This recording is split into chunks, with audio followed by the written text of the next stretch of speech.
This is the Twilight Whispers Club. The sky dims, the wind stills, and somewhere between day and night, a story leans in to speak. These whispers aren't loud, but they stay with you. You've been invited.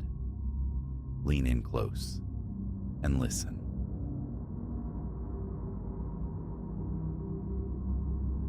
Down there, a fool's errand, descending into that place.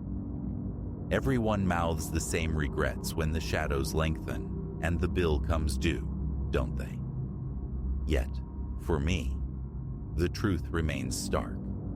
I never should have breached the threshold of that hospital's underbelly, drawn by spectral melodies, pursued by unseen footfalls, schooled in the grim lesson that some vacancies ache to remain unfilled. Our folly commenced 3 days prior. Myself, Leo, Finn with his ever-present camera, and Javier, the pragmatist. We were connoisseurs of decay, tracing the city's skeletal remains. Philadelphia held many ruins, but Riverside Psychiatric loomed apart, a monument to 15 years of silence following whispers of torment. Patients wronged, boundaries crossed, the standard litany of institutional dread. Asbestos warnings kept most sensible souls at bay, but equipped with respirators and resolve, we fancied ourselves beyond amateur trespass. Late October breathed a chill preamble to winter as our vehicle ghosted into the weed-choked parking expanse near 2 in the afternoon. Light enough still for scrutiny, dim enough for atmosphere. The hospital sprawled, 5 acres of crimson brick weeping grime, its windows mostly shattered, offering vacant stares like broken teeth in concrete gums. Front doors too obvious, likely watched, Javier murmured, cinching his pack straps. Loading bay, rear access, I countered, blueprints memorized from online archives.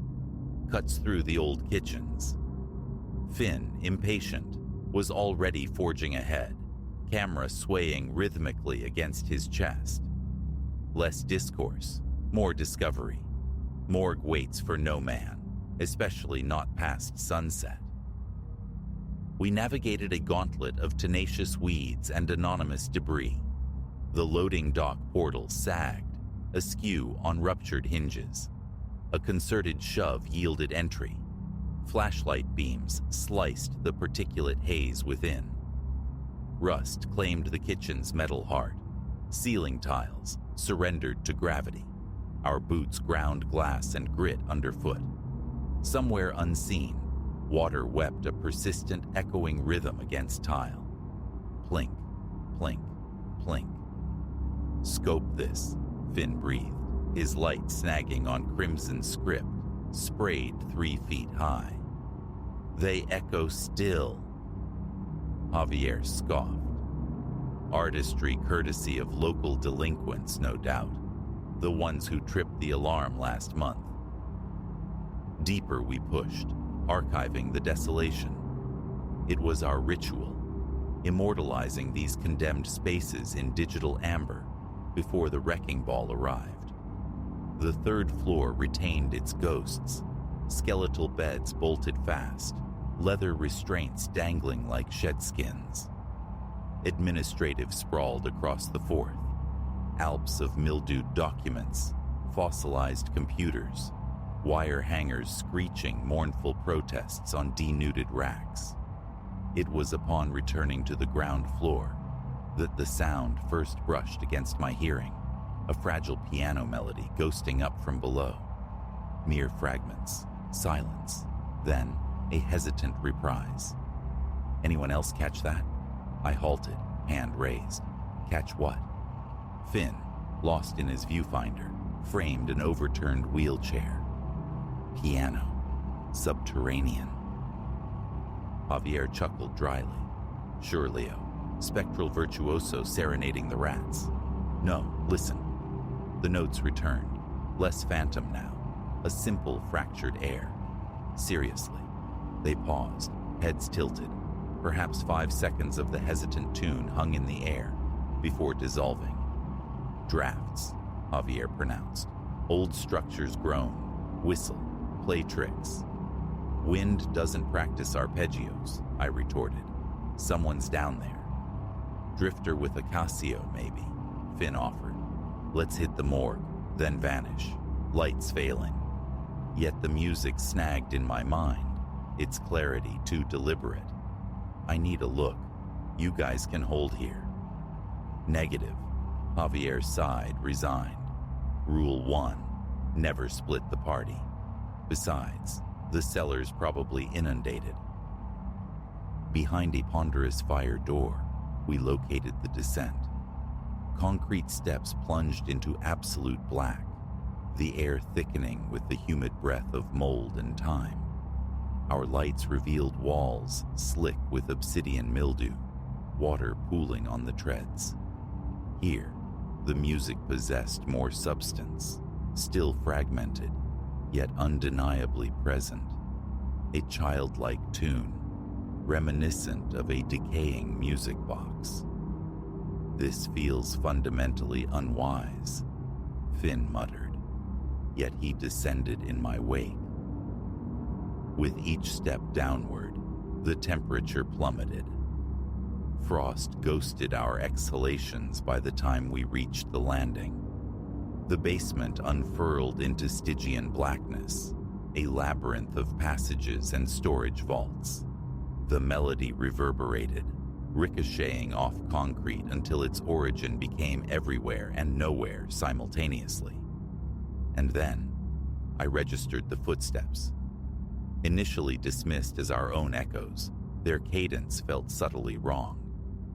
For every tread of our boots, an extra beat sounded, slightly asynchronous, like a phantom companion mimicking our pace. When we froze, the spectral steps persisted for a heart-stopping instant before ceasing. "Did you hear?" I whispered. "Echoes," Javier insisted, though a tremor feathered his voice. "Acoustics get warped underground." We pressed onward, deeper into the bowels. The music waxed and waned, a siren call never quite sharp enough to navigate by. The additional footsteps shadowed us, their rhythm persistently, unnervingly off. My beam snagged a wall sign, Hydrotherapy Ward B. An arrow indicated left, down a constricted corridor flanked by heavy metal doors. The music surged, suddenly crystalline. Its source lay at that hallway's terminus. "Right, nope," Finn declared, voice tight. "Point of departure for me. We need to egress." "Just a quick recon," I urged. "Could be someone needing help. Or someone arranging a reception," Javier countered grimly. "This whole setup feels wrong, Leo." But momentum carried me into the corridor.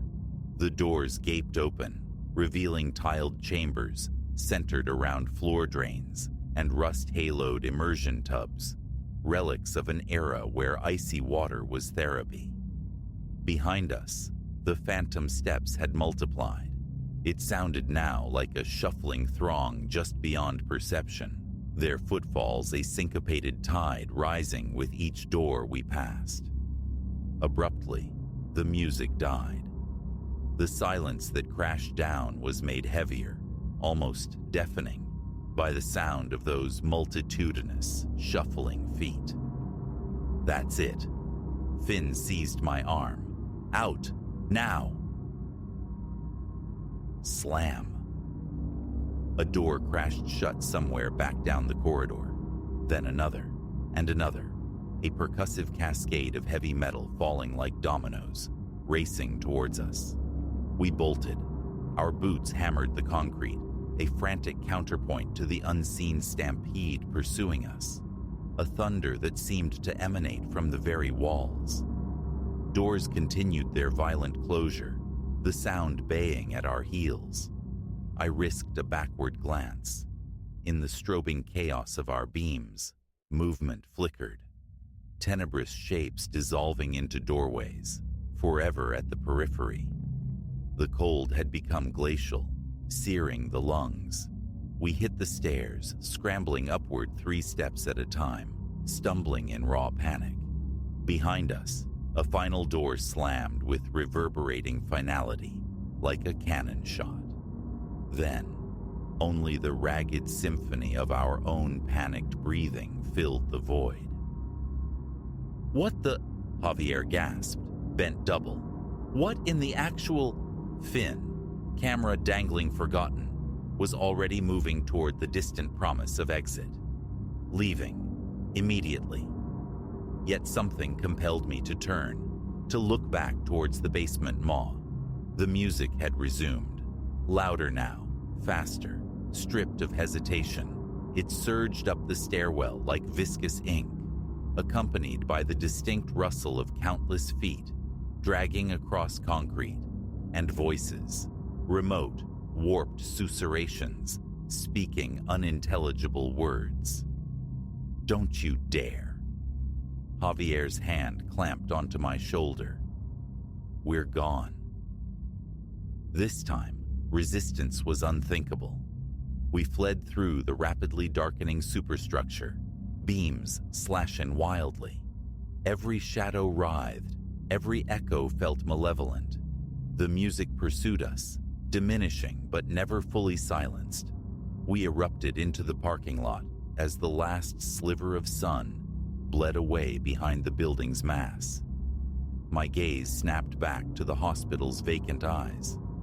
For a fleeting instant, down in the basement's grimy windows, pale faces seemed pressed against the glass, dozens of them, observing our retreat. Later, sifting through Finn's photographs, the anomalies emerged. In every frame captured within the basement corridors, translucent blurs marred the scene. Vaguely human shapes smeared across the stillness, unseen by our eyes at the time. And in one shot of a hydrotherapy room, lurking almost indiscernibly in a shadowed corner, a skeletal upright piano, its keys depressed as if by invisible hands. 2 weeks afterward, the police discovered a vagrant's remains in that same basement. The coroner estimated he'd been deceased for months. They found him positioned at the piano, his fingertips abraded down to the bone, locked in an eternal silent recital. I no longer seek beauty in dereliction. Sometimes, though, in the deepest hours of night, I hear it. That fractured melody seeping through the walls of my own home, and footsteps perpetually out of sync with mine, tracking me through the familiar darkness. They speak of demolishing Riverside Psychiatric come spring. I won't be present for its final rites. Some structures deserve their burial, their secrets entombed in concrete and steel. Some music is best left unheard, but the dream recurs. I am trapped in that basement corridor. The doors slam endlessly behind me. The cold deepens, and always, inescapable, the music plays. A simple tune coaxed by bone fingers from rotting ivory, while innumerable feet shuffle through the blackness in perfect, ghastly unison. Down there. I never should have gone. But the chilling truth is, I'm no longer certain I ever truly surfaced.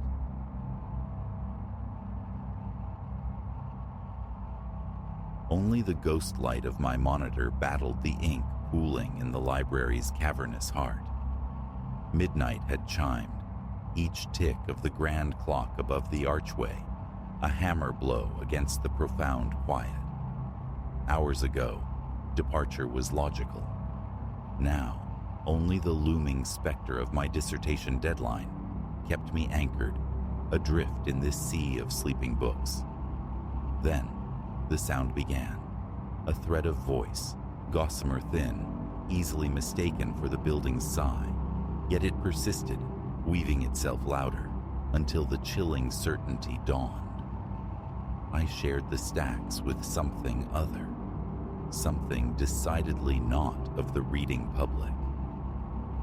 Ilara is my name, my province, the shadowed corners of history, specifically the esoteric philosophies flowering darkly in the late medieval mind.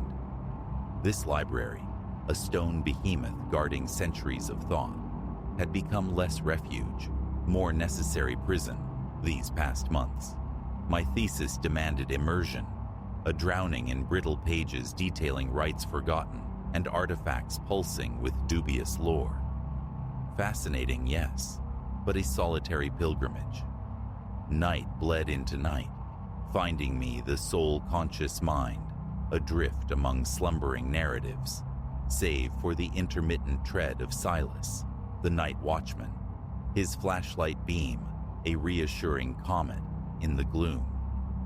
The solitude, usually a balm, allowed focus, a descent into vellum and ink. This particular night commenced under familiar auspices.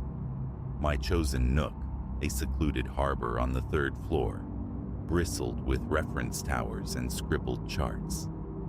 Time dissolved as I navigated accounts of sigil craft and whispered cosmologies. Then, just past the witching hour's echo, dissonance crept in. A prickle, cold as grave dirt, traced my spine, the unmistakable pressure of unseen eyes. I scanned the dimly lit canyons between shelves, monoliths of bound paper silent under dust motes dancing in the low light. Nothing stirred, yet the quiet had curdled, grown heavy, pregnant with unspoken syllables. Dismissing it as nerves frayed by arcane subject matter, a scholar's folly, I turned back to the screen's glow. But the disquiet clung, a shroud woven from the very air. And then, the susurrus returned, undeniable, a breath against the ear, almost lost. I froze, every nerve straining. Again, louder, a sibilant murmuring, consonants clicking in a cadence utterly alien. Is anyone there? My voice, a frail bird loosed in the vastness. Hello? Silence crashed back, absolute and terrifying. Slowly, deliberately I rose, the chair legs screaming protest against the polished floor. My own pulse thundered, a frantic drum against my ribs. One hesitant step towards the looming stacks, then another. The whispering resumed, urgent now, insistent, reeling me deeper into the library's shadowed gut. Reason screamed flight, retreat, the summoning of Silas. But the scholar's curse, insatiable curiosity, gnawed stronger. What if this wasn't mere haunting, but source material, a living echo of the very forces I chronicled? I pressed inward, shelves rearing like ancient silent judges. The whispers intensified, coalescing. Latin perhaps, but fractured, warped, as if uttered by a throat unsuited to human phonetics. Ahead, a heavy tome crashed from its perch, the impact a gunshot reverberating through the stillness. I flinched, heart seizing. Approaching the fallen volume, I saw it lay splayed, revealing a page crawling with glyphs that seemed to writhe, shifting like heat haze, blurring my vision as I tried to decipher their impossible geometry. Abruptly, the air turned glacial. My breath plumed white. Gooseflesh pebbled my arms. The whispers were no longer directional, but omnipresent, a vortex of inhuman locution swirling around me, nauseating, dizzying. I spun to flee, but the familiar grid of aisles had warped. Paths dissolved, replaced by twisting corridors that folded and unfolded like malignant origami. I was ensnared within a labyrinth built of paper and dread. Panic clawed its way up my throat. I ran blindly, stumbling down aisles that ended in sheer walls of books or doubled back upon themselves. The voices surged, louder, sharper. Fragments of meaning began to snag at the edges of my comprehension, offering glimpses of terrible, intoxicating knowledge. A treacherous part of me yearned to stop, to decipher, to drink from this poisoned well. But primal fear, the instinct for sanity's preservation, kept my legs churning. Rounding a corner too fast, I collided with something yielding, yet solid. A strangled cry escaped me as I scrambled back, convinced the source of the whispers had finally materialized. Instead, it was Silas, his face a mask of startled concern, mirroring my own terror. "Ilara, God's girl, what are you doing skulking back here?" Words tumbled out, a panicked torrent. The susurrus, the shifting architecture, the sigil-etched book. Even as I spoke, the narrative frayed, sounding increasingly unhinged under the steady, skeptical gaze of the night watchman. Concern warred with disbelief in his eyes. "Ilara, listen. You're wound tighter than a clock spring. Nobody's here but us. Just finished my sweep. Come on, let's get you gathered up. Time to call it quits for tonight." The urge to argue, to make him see, withered. As he guided me back, the library seemed to exhale, settling into its familiar, mundane shape. Aisles ran straight, shelves stood inert. The oppressive presence dissipated like mist. My study carrel appeared unchanged, my laptop humming its quiet tune amidst orderly stacks. Relief washed over me, potent and swift, chased by a hot flush of embarrassment. Had the lore finally seeped from the page into my mind? Silas gave my shoulder a reassuring pat. "Pack it in, Ilara. I'll wait. Walk you out." Nodding, too rattled to protest, I began shutting down my machine. My gaze snagged on the document, the last sentence I'd typed before the whispers began. A fresh wave of cold washed through me. The forbidden texts describe a method for drawing forth intelligences that dwell in the interstices of language, beings of pure gnosis. Yet heed the warning. Once invoked, they are not easily dismissed, and the seeker often pays with the very mind they sought to expand. My hand trembled as I snapped the laptop shut. Had my relentless digging somehow cracked open a door? Had I, poring over rituals, inadvertently performed one? Walking towards the grand exit with Silas, the sensation of being observed prickled at my nape. As the heavy doors side closed behind us, sealing the library's secrets within, I heard it one last time. Faint, insidious, shaping my name from the silence. Weeks passed before I dared return. When I did, the library presented its daytime face, studious, orderly, innocuous. Yet, sometimes, working late, alone amidst the drowsing stacks, a phantom whisper teases the edge of hearing. And the books, occasionally, from the corner of my eye, I catch a flicker, a subtle realignment on the shelves.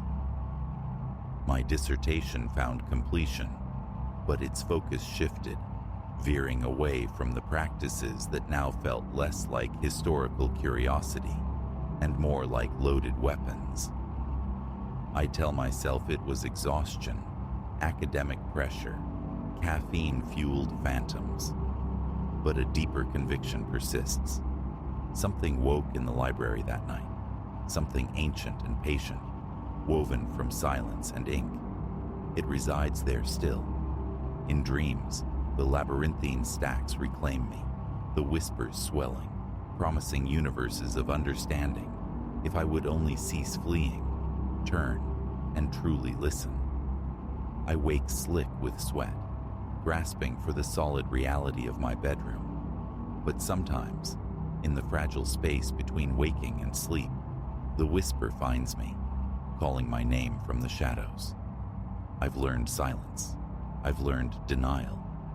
But I know, bone deep, that the library waits. It watches. And someday, it will call again. My deepest fear? That next time, I might answer.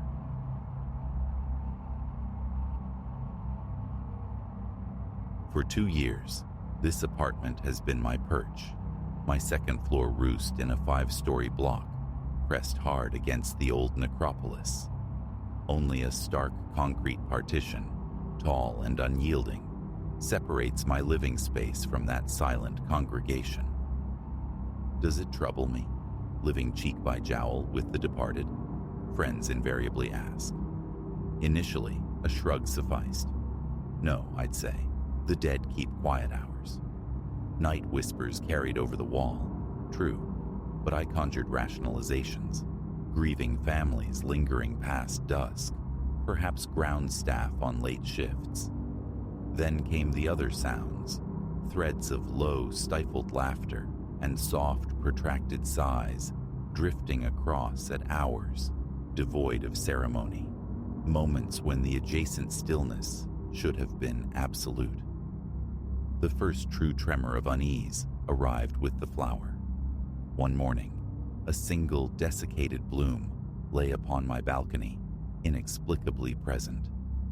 Reaching to discard it, my fingers closed around the stem, only for it to dissolve instantly into a puff of fine gray powder.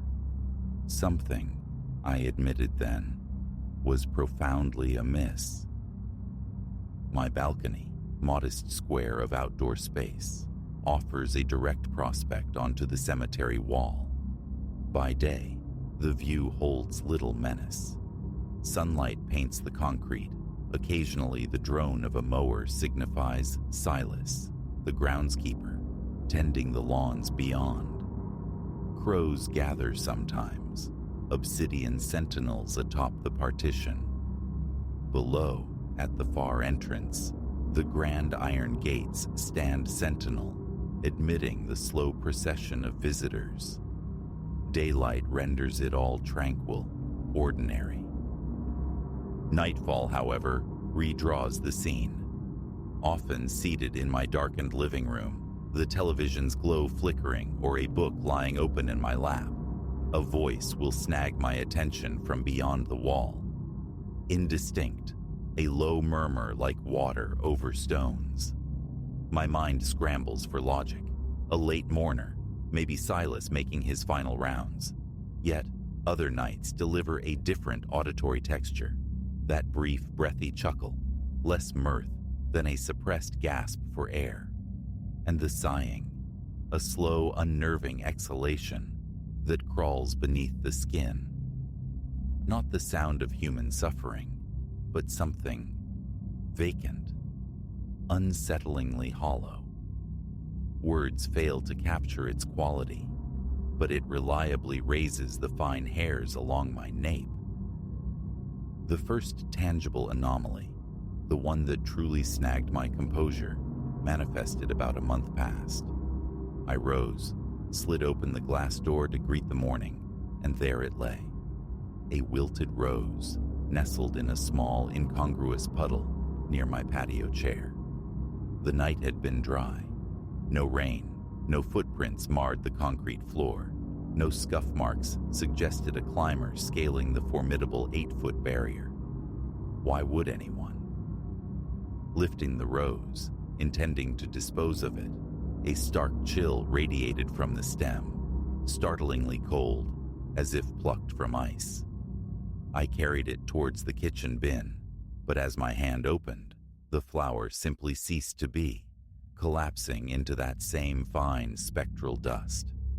I recoiled, scattering a gray film across the linoleum. Sweeping it up, wiping the spot clean, I noted the absence of any scent. Just ash. The image, the tactile memory of cold followed by dissolution, etched itself into my thoughts. That evening, ensconced on my sofa, I found myself staring at the wall, listening intently. The usual faint susurrations drifted over, too nebulous to decipher. Later, near midnight, deep in the struggle for sleep, a sharp burst of laughter erupted. Distinctly male, I thought. It ceased the instant I sat upright, straining to hear more. Peering through the window into the Stygian darkness beyond the wall, I saw only the familiar silhouette of the partition's crest and the skeletal branches of unseen trees. Perhaps, I reasoned, just passers-by on the street, flanking the cemetery's far side. I retreated to bed. In the ensuing week, the nocturnal disturbances intensified. Sleep became fragmented, punctuated by awakenings around 2 or 3 in the morning. Sometimes the laughter returned, sometimes the solitary sigh. Once, a distinct whisper, impossibly close, seemed to emanate from just the other side of the concrete, aimed directly at my building, though the words remained elusive. Each time I summoned the nerve to step onto the balcony, seeking the source, an abrupt silence fell. One night, resolution hardening, I decided to capture evidence. Apartment plunged into darkness. I slid the glass door ajar and stepped out, phone held aloft, recording. 10 minutes yielded little beyond the ambient hum of the city and the faint rustle of unseen leaves. Later, headphones clamped tight, heart hammering against my ribs, I scrutinized the audio. Amidst the static, a fleeting moment. Was that a breathy exhale? So faint, so brief, it could easily have been signal interference. Or not. Following this inconclusive effort, I vowed a more direct approach. Should the sounds recur, I'd try to visually confirm a presence within the cemetery grounds after hours. The complication: the main gate was secured promptly at 6 each evening. Trespassing wasn't an option. Near the entrance stood a small caretaker's office. Approaching Silas felt awkward, rehearsing the words in my head. "Excuse me, I keep hearing spectral noises at night. Mind if I patrol your graveyard?" Absurd.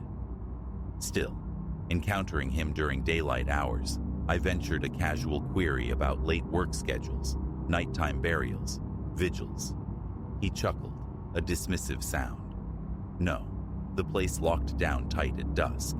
He was usually gone by 7. No one officially permitted inside.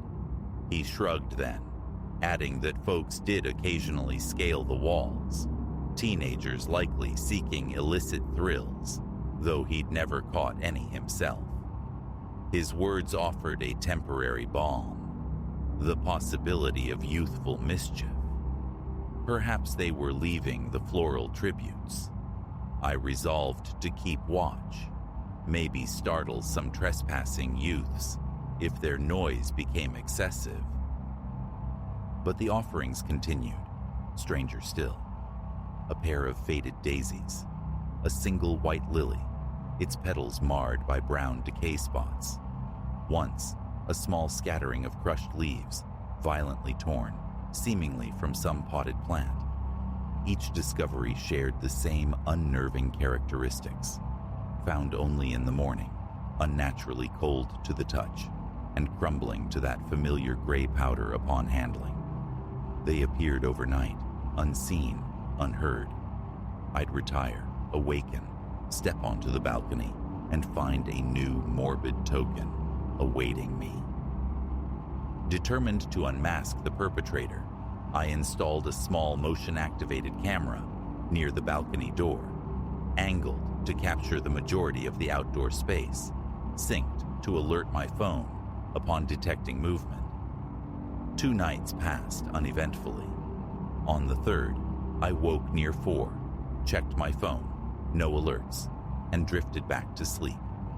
Morning light revealed a wilted chrysanthemum beneath the patio chair. A jolt, cold and sharp, went through me. I immediately accessed the camera feed. Nothing. The footage showed only my own exit onto the balcony before bed, and my reappearance in the morning light. Between those 2 points, empty space. Yet the flower had materialized, unwitnessed, unrecorded. An insidious unease began to permeate my evenings. Passing through the living room after dark, my gaze invariably strayed to the glass door, half expecting a face to press against it from the outside. My skin grew clammy at unexpected sounds. The refrigerator's hum, the gurgle of pipes within the walls, my senses perpetually on high alert. Roughly a week ago, I woke abruptly again, the digital clock glowing 2:30 a.m. The air in my bedroom felt unnaturally frigid, despite the thermostat reading a comfortable 71 degrees. I was sweating, yet shivering. Then, the laughter returned, low and muffled, but sustained this time, perhaps a full minute, seeming to originate just beyond my window. I sat bolt upright in bed, waiting for the camera alert that never came. Clutching a flashlight from the nightstand, I crept through the darkened apartment, easing the balcony door open just enough to peer out. A faint scraping sound reached me, like something being dragged along the concrete on the cemetery side. I flicked on the flashlight beam, sweeping it across my small domain. Nothing. Leaning cautiously over the railing, I tried to pierce the gloom at the base of the wall. Too dark. My gaze lifted to the wall's summit. For an instant, a fleeting impression of movement, a shape detaching itself from the shadows, or perhaps just a branch stirred by a phantom breeze. A knot tightened in my gut. Retreat seemed the only sane option. I slid the door shut, engaged the lock, double-checked the windows, and returned to the dubious sanctuary of my bed. The following morning, a meticulous inspection of the balcony revealed nothing amiss. No flowers, no ash, no footprints. It appeared undisturbed. Yet, kneeling near the railing, I noticed a small patch of dust, darker than the usual accumulation. Touching it, I found it gritty, almost like fine sand. Odorless, it dispersed with a gentle brush of my hand. Its origin remained a mystery. Sleep became a luxury I could scarcely afford. I found myself lingering late into the night, hyper-vigilant, straining for any sound or movement, finally succumbing to exhaustion around 1 or 2, only to wake, depleted for work. Colleagues remarked on my jittery demeanor, my distracted air. One inquired, gently, if I was navigating personal difficulties. I mumbled something about disruptive neighbors, omitting the crucial detail of their residency among the dead. 2 nights ago, I took decisive action. Donning a hoodie against the chill, I carried a chair onto the balcony, extinguished all interior lights to melt into the shadows, and waited. Around 1:01 a.m., the faint scraping sound returned, followed by a low, resonant humming, a melody without discernible tune, rising and falling before fading into silence. My palms grew slick, my mouth desert dry. Leaning over the railing once more, I aimed the narrow beam of my small flashlight downwards, and then I saw it, or thought I did. A flicker at the edge of perception, pale knuckles briefly gripping the top edge of the wall, vanishing the instant my light grazed the spot. Was it real? An illusion born of fatigue and fear? My pulse hammered, a painful rhythm against my ribs. Nausea surged. Dropping the flashlight with a clatter, I scrambled back inside, slamming and locking the door. My heart felt dangerously overwrought. Minutes passed in strained silence before a measure of calm returned. I retreated to my bedroom, lay staring at the ceiling, and waited for oblivion. Morning revealed, yet again, a pristine balcony. No flower, no dust, no sign. The camera remained stubbornly blank. Now, I exist in a state of perpetual, low-grade apprehension. The laughter, the sighs, the impossible flowers that turn to dust, they defy explanation. Moving seems the logical course, yet my lease binds me here for months more, and spectral disturbances feels an inadequate justification for breaking contract. But my well-being frays. Each night is a vigil, waiting for the next inexplicable event. I cannot name what reside beyond that wall, only that it makes sounds no living throat should utter, and leaves gifts no human hand could deliver unseen. Sleep offers little respite. Anxiety tightens its grip. My body feels weighted, leaden. Minor noises, the elevator arriving down the hall, a floorboard creaking, trigger a startled response. Trapped beside this restless graveyard, I never truly feel alone after sunset. My balcony remains oriented towards that silent city, an unavoidable confrontation. Closing my eyes at night, I brace for the return of that rasping chuckle, anticipate the discovery of another dead bloom come morning. Stepping outside, the wall looms, a concrete curtain hiding unknowable depths. I doubt acclimatization is possible. All I crave is a single unbroken night's sleep, free from the cold sweat, free from the certainty that something stands just outside, looking in.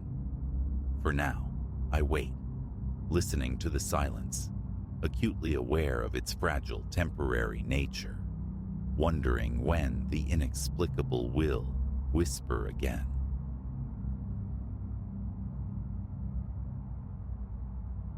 Outside, the Convenience Mart's sign gargled its cheap neon promise, painting the rain-slicked pavement in strokes of sickly pink. 2 a.m. hours I'd spent silent, just me and the hum of the coolers, watching that car. A long black silence parked curbside, engine a barely audible murmur, its windows voids reflecting the smeared lights. Something felt dissonant, a dropped stitch in the night's fabric, and the longer it idled, the more certain I became that the loose thread was about to be pulled. 6 months I'd haunted this fluorescent box, trading graveyard hours for rent. It was a life measured in restocking chips and mopping spills, punctuated by the occasional night owl or road-weary trucker. Mundane, mostly, until tonight. That obsidian shard of a vehicle had materialized around 11, incongruous against the neighborhood's decay. Initially, I'd chalked it up to a wrong turn, maybe engine trouble, but the hours bled away, and the car remained, a silent, brooding question mark, amplifying my unease. Busy work became my shield, wiping down counters already clean, straightening magazines already aligned. Yet my gaze, traitorous, kept snagging on the car outside. The drizzle, threatened for hours, finally commenced, blurring the sedan's sharp edges, lending the scene a watery, dreamlike quality. Around 1:30, needing air, Needing proximity, I ventured out. Checking the bins, I told myself, a flimsy pretext. The damp chill was a welcome shock after the store's stale warmth. I fiddled with the bin lids, a clumsy pantomime, while my peripheral vision strained towards the vehicle. The windows were impenetrable, darker than polished jet.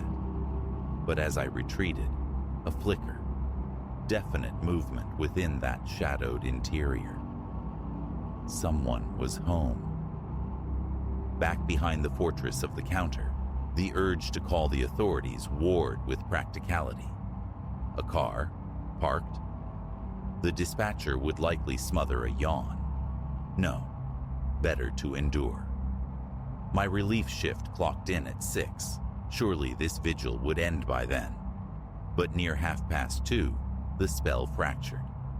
A door creaked open on the sedan, disgorging a figure into the drizzle. Even across the asphalt expanse, his agitation was palpable.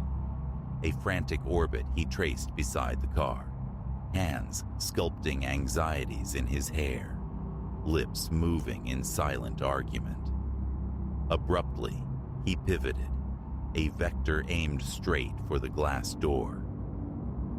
My pulse kicked into a frantic rhythm. I'd served my share of the city's nocturnal eccentrics, but this man radiated a different frequency, one that tripped every internal alarm. Closer now, his eyes were twin pinpoints of frantic light, scanning, always scanning.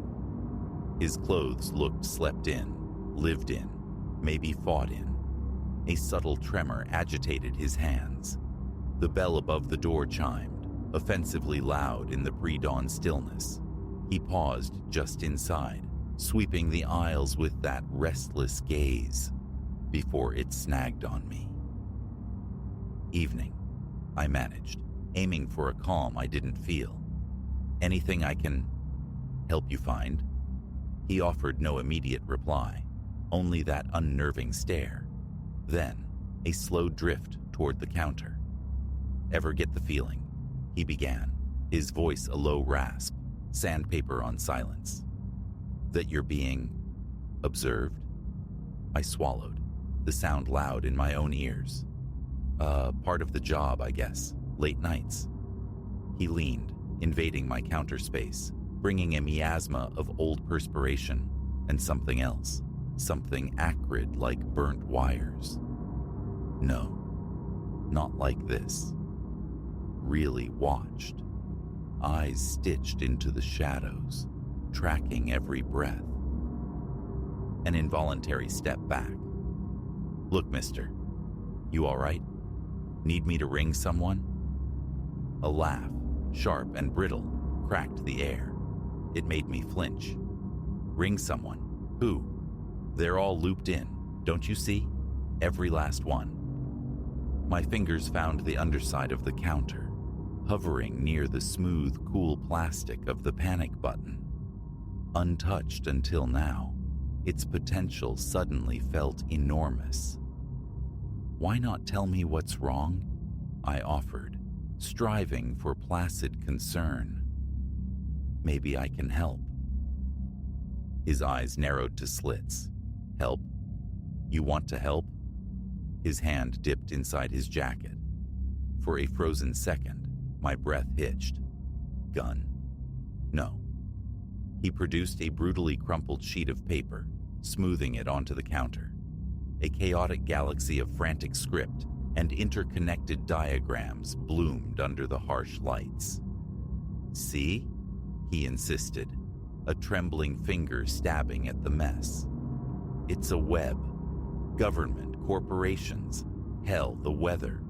They're pulling the strings, Silas. We're just marionettes dancing in their manufactured storms. I nodded deliberately, keeping my eyes locked on his, not the paper.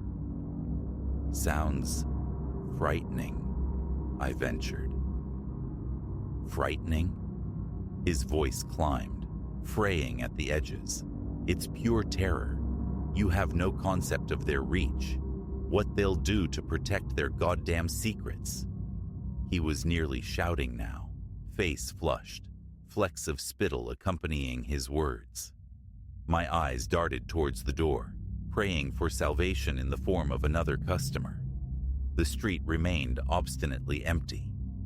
"Sir," I said, injecting steel into my tone, "I need you to lower your voice. You're making me nervous." He blinked, momentarily disoriented, as if surprised to find himself in a brightly lit store. Then the hardness returned. "Nervous? You should be. We all should. They could have this place wired. Listening right now."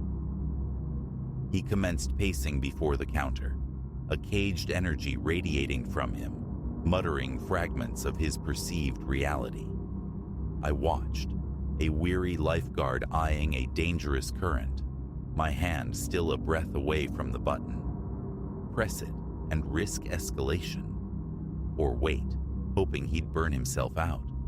Suddenly he stopped, fixing me with that intense gaze again. "Supplies," he stated, the shift abrupt. "Need food, water, batteries, long haul." Relief washed over me, a chance to engage in the mundane. "Okay, sure. Grab a basket. I'll point you in the right direction." Through the aisles we moved, a strange procession. He loaded his basket with jerky canned beans, gallon jugs of water, his monologue a continuous stream of shadow networks and hidden masters.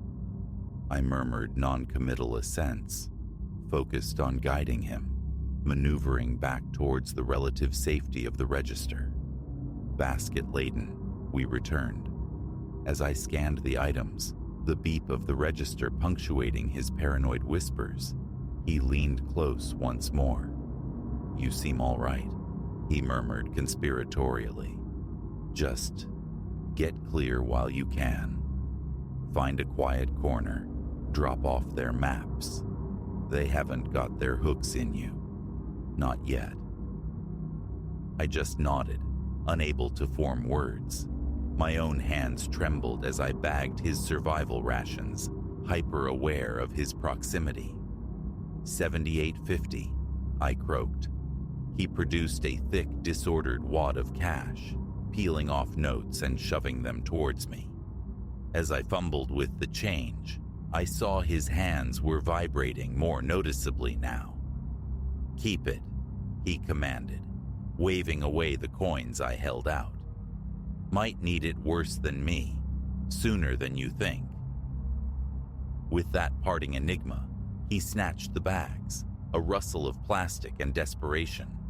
At the threshold framed by the bleary night, he paused, turning. Across the sterile fluorescence, our gazes locked. His held a maelstrom, terror, conviction, a plea. Then the black car swallowed him, tires spitting gravel as it vanished. Silence rushed back into the store, heavy and thick. I remained rooted, staring into the vacant, rain-streaked lot, the encounter replaying behind my eyes like a stuck film reel. The final hours of my shift were a fog. Each chime of the door sent a jolt through me, expecting his return. But only the usual pre-dawn phantoms materialized.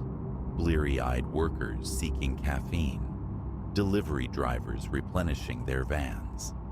When my replacement arrived with the gray light of 6 a.m., I considered recounting the night's strangeness. But daylight had a way of bleaching the bizarre. Maybe it was just a man unraveling, lost in his own storm. Maybe I'd magnified it all. Yet stepping out into the cool, damp morning, something felt irrevocably altered. The familiar streetscape seemed thinner, less solid, as if I could suddenly perceive the seams. The walk home was slow, the man's pronouncements echoing dissonantly in my head. "They haven't got their hooks in you. Not yet." I tried to dismiss it, the byproduct of stress and a disturbed individual. Yet climbing the stairs to my apartment, An unfamiliar instinct made me glance back down into the street, half scanning the shadows for the gleam of polished black metal. That night dissolved something in me. The job became unbearable. I handed in my notice soon after, citing vague desires for change. But the truth festered. Every late shift, real or imagined, became a vigil, scanning empty parking lots, waiting for the return of that obsidian silence. And sometimes, adrift in the small hours, his ragged whisper returns, coiling around a terrifying question. What if the ravings weren't ravings at all? What happens when the paranoia starts to sound like sense?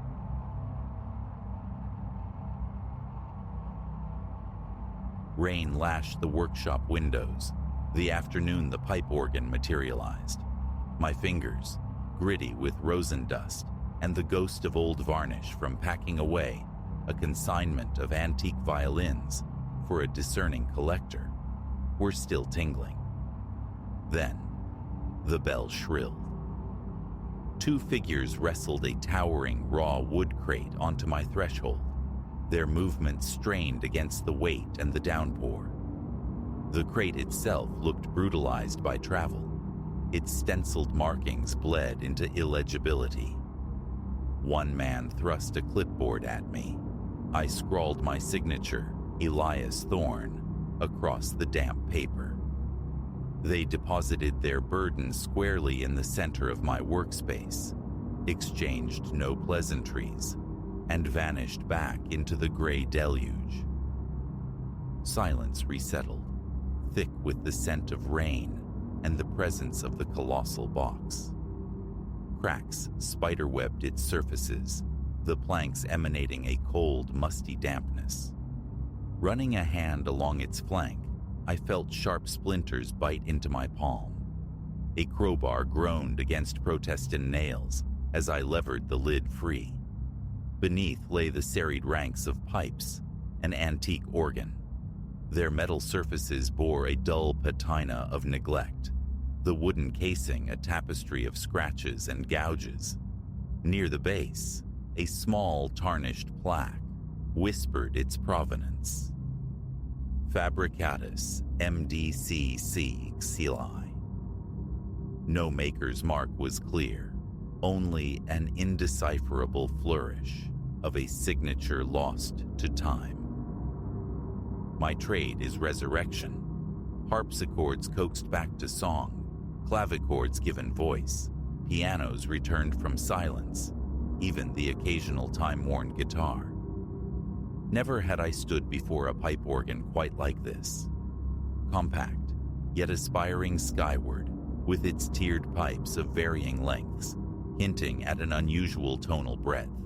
The console was a landscape of wear, keys yellowed and concave, like old teeth exposed too long to dampness, sturdy legs marred by a subtle wobble. Circling it, I inhaled a faint, specific aroma, the cool, subterranean breath of ancient church vaults mingled with the memory of beeswax candles. This instrument hadn't merely aged, it had endured. The telephone's ring felt intrusive. It was the client, Mr. Vance. He spoke of acquiring it from an estate liquidation in some forgotten corner of Europe, his details frustratingly vague. Restore it, tune it, render it playable for a private collection. Those were his curt instructions. Disconnecting the call left a residue of unease, a dissonant chord plucked within me. The organ projected no overt menace, yet a chill traced the lines of my spine. Best to begin methodically. Flashlight beam cutting the gloom, I commenced my examination. Bellows, pipework, the intricate wooden frame, cobwebs draped like funeral shrouds, dust lay thick as velvet, and faint scars hinted at past, perhaps inexpert repairs. The underlying craftsmanship, however, was undeniable. Microscopic engravings adorned each pipe, patterns so faded they were mere suggestions upon the tarnished metal. 2 days dissolved into the painstaking ritual of cleaning. Mild soap, warm water, soft cloths, the elemental tools of my craft. My workshop steeped in the smell of damp timber and oxidizing metal. With every wiped pipe, tiny, deliberate-seeming scratches emerged beneath the grime, glyphs whose meaning eluded me. Pressing a key elicited only a dry, internal click.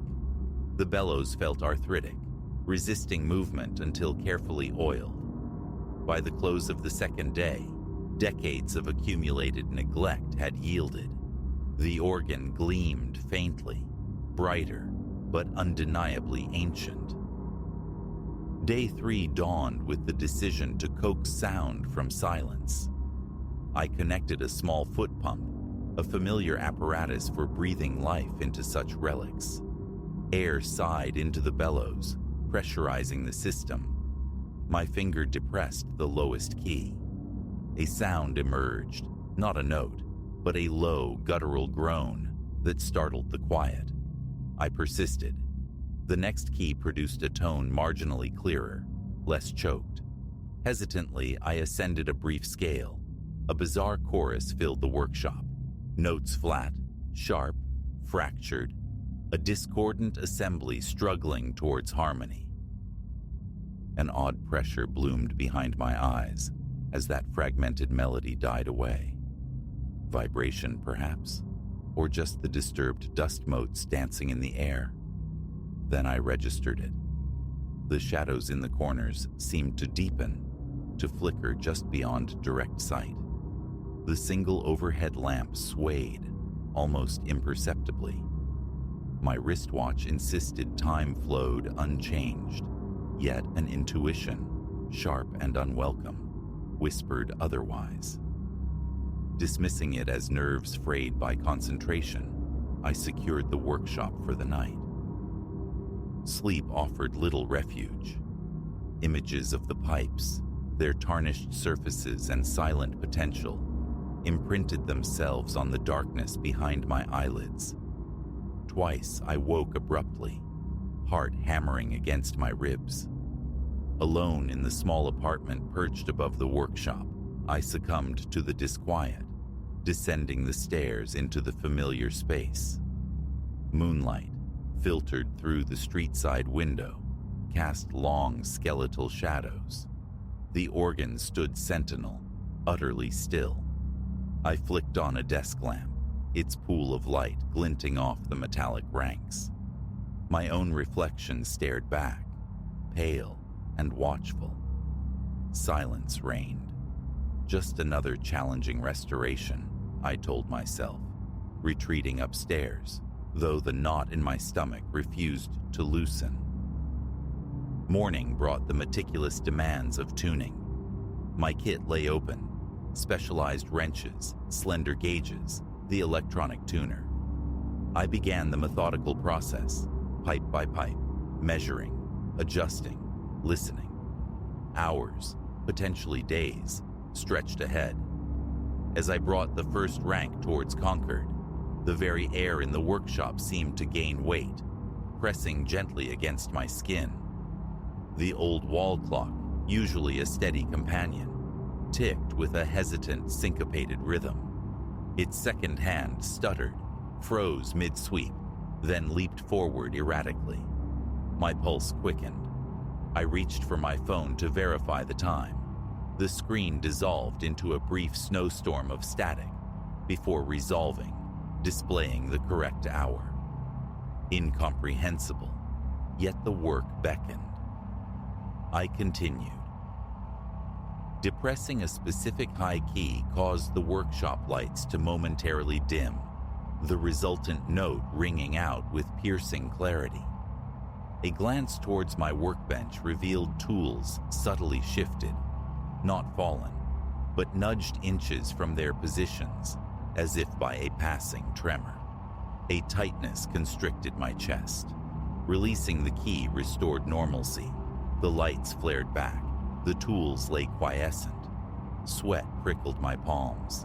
An electrical fault, I reasoned, clinging to logic. Yet, as I progressed, certain pitches consistently provoked subtle environmental shifts. Shadows elongated unnaturally. My reflection in the polished pipes rippled, momentarily fluid. The clock continued its temporal dance of stops and starts. Striking one particular chord caused the overhead lamp to flicker violently, threatening to extinguish itself before settling back into steady luminescence the instant my fingers lifted. I stopped, sinking onto the stool, heart galloping, brow damp. Was this some elaborate hidden mechanism within the organ, or was my own perception fracturing under the strain? Documentation felt necessary. I positioned my phone on a tripod, initiated a video recording, and began to play a simple scale. Immediately, the small screen erupted in static, the interference intensifying with the more dissonant, untuned notes. Then, blackness. The recording ceased. Silence the keys, and the phone's display winked back to life, functioning perfectly. The video file, however, was corrupted, unusable. A dull headache began to throb behind my temples. Stepping outside, I drew deep breaths of the cool, damp air. The street was quiet, mundane. Leaning against the brick exterior of my workshop, I felt the frantic rhythm of my own pulse in my ears. After several minutes, the frantic beat subsided somewhat. Returning inside, I resolved to proceed with extreme caution, tuning note by painstaking note. Perhaps perfect harmony was the key. Perhaps achieving it would quell these unsettling ripples in reality. Approaching the console, I tested a middle C, slightly flat. The overhead light gave a weak flutter. Reaching behind the pipe ranks to make the adjustment, my hand trembled, dislodging a small tuning wrench. It clattered loudly on the wooden floorboards. I tightened a collar, tested the note again. Closer. The light held steady. A fragile tendril of relief unfurled. Then, the next pipe, a C-sharp. As the tone sounded, a wave of pressure slammed against my eardrums, an instantaneous plunge into deep water. The corners of the room seemed to warp, bending inwards. Nausea surged, my balance faltering. I recoiled from the console, releasing the key. The sensation vanished as quickly as it had arrived, leaving me breathless, heart pounding, shirt clinging with cold sweat, goose flesh prickling my arms. Should I abandon this? The thought warred with a craftsman's stubbornness and a deeper, unnamed fear. What might happen if left in this state of partial dissonance? Would its influence continue to bleed into the workshop? I pressed on, forcing measured breaths, hands still unsteady as I gripped the tools. I adjusted the offending pipe, minutely shifting the stopper, pressed the key again. A cleaner, truer note emerged. The air settled. I exhaled, long and slow. The subsequent hours were a tightrope walk. Each pipe brought into precise alignment lessened the accompanying phenomena. Yet, any miscalculation, however slight, provoked a response. A shudder through the floorboards, a flicker of the lights. Once, a shelf behind me vibrated so violently that several small repaired instruments rattled against each other like chattering teeth. Catching my reflection in a distant mirror, I saw a stranger staring back, eyes bloodshot, face drawn and pale. I persisted until only the highest pipes remained. Here, the true challenge lay.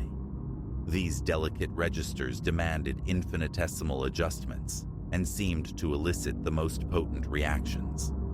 Striking one piercingly high note summoned an abrupt localized chill. My breath plumed visibly in the otherwise temperate air. The overhead lamp began a slow pendulum swing.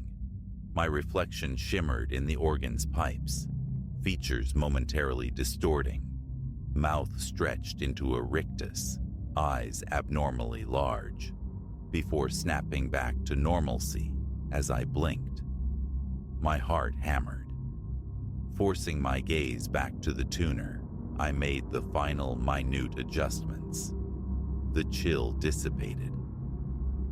At long last, I played a full ascending scale. The notes flowed, blending into a warm, resonant chord that filled the space without tearing at its seams. I held my breath, waiting for the room to spin, for shadows to crawl. Nothing. The silence was profound, broken only by the organ's faint internal hum. A deep soreness settled into my muscles, the exhaustion of prolonged, unseen battle. I stepped back, observing the instrument. The musty scent lingered, but fainter now. The lamp hung still. The clock on the wall ticked with unwavering regularity. Tentatively, I set up the phone again, recording as I played a short, simple piece by Buxtehude. This time, the video remained stable, capturing only the slight camera shake induced by the organ's powerful vibrations. Even the highest notes caused only a faint, momentary wobble in the image. No static, no blackout. Relief washed over me, potent and physical. Checking the recording confirmed it. No anomalies. I slumped onto a nearby chair, mopping sweat from my brow, arms leaden. Staring at the organ, I half expected a final parting gesture, some last ripple of the uncanny. It remained inert, looking merely like what it was, an exceptionally old, meticulously restored instrument. My breathing was shallow, my pulse still a frantic drum against my ribs. The job was done, restored, tuned, playable, stabilized somehow. The how and why of its ability to subtly warp the fabric of the workshop remained opaque, likely bound to its unique ancient construction. I called Mr. Vance, reporting the organ ready, omitting the unsettling chronicle of the past few days. I merely advised careful handling, mentioning potential quirks inherent in an instrument of its age. He expressed satisfaction, promising swift collection arrangements. Hanging up, I sat enveloped by the workshop's silence, my gaze fixed on the organ. Over the next couple of days, I tested it cautiously. Minor vestiges remained. Playing with excessive force or striking certain complex chords might induce a faint flicker in the lights, a momentary hesitation in the clock's tick, but these were pale echoes of the earlier phenomena. Gentler playing, I discovered, kept the strangeness dormant. Maintaining perfect tuning seemed crucial. Let a note drift even slightly sharp or flat, and the organ's peculiar influence waxed stronger.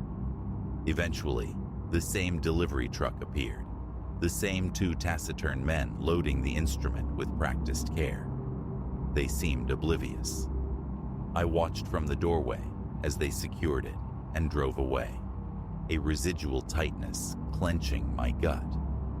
Relief warred with a lingering unease. The workshop air felt subtly altered, stretched thin, and snapped back into place. I closed the door, the click of the lock unnaturally loud. The following day, I immersed myself in the familiar textures of my work, repairing a cello's fractured scroll, restringing a vintage archtop, the simple rhythm of dusting shelves. Yet, my thoughts kept circling back to the organ, to the unsettling resonance of those reality-bending notes.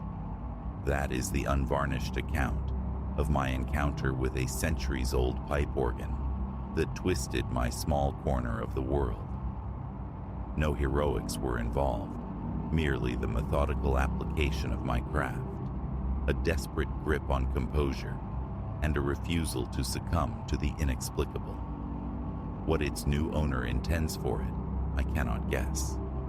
Perhaps consignment to a silent, locked room, or exhibition in some private gallery of curiosities. Frankly, I prefer ignorance. The memory of those notes, each capable of subtly rewriting the physical laws around me, still sends a shiver down my spine.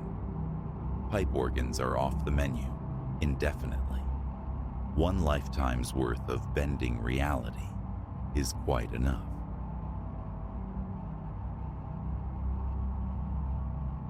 The first projectile punched through the window pane, spitting shards across the pine floorboards like malevolent hail.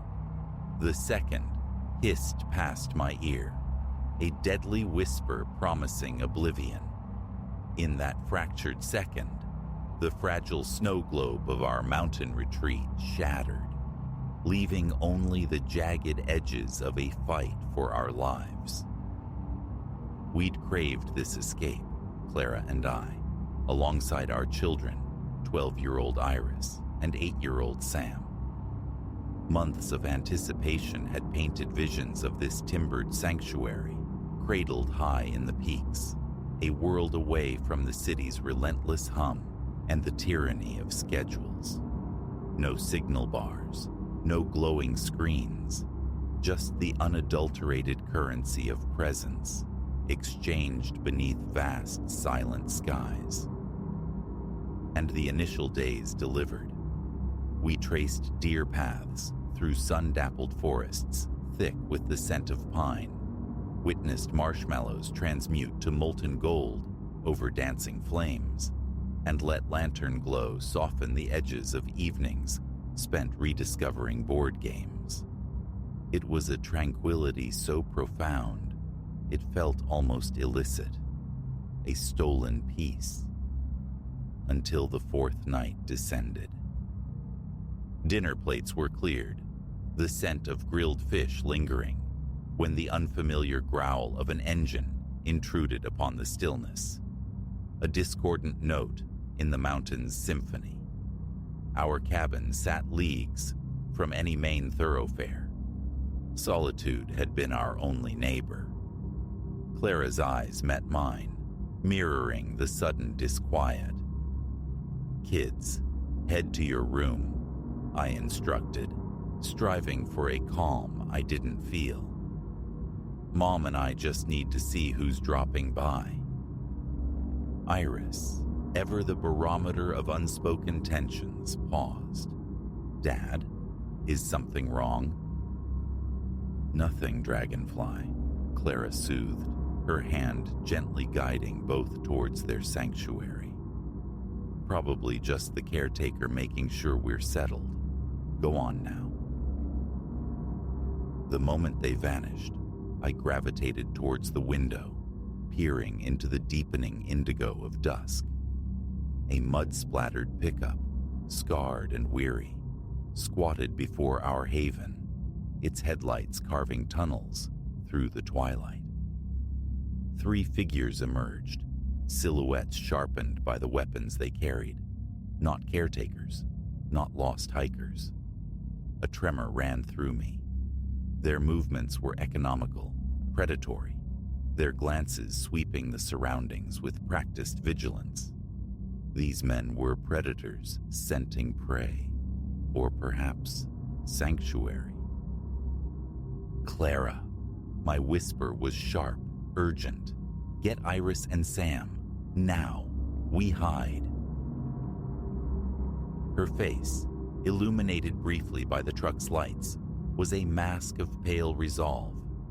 She nodded once, melting back towards the children's room. I extinguished the lamps, plunging the main room into shadow, clinging to the frail hope that vacancy might deter them.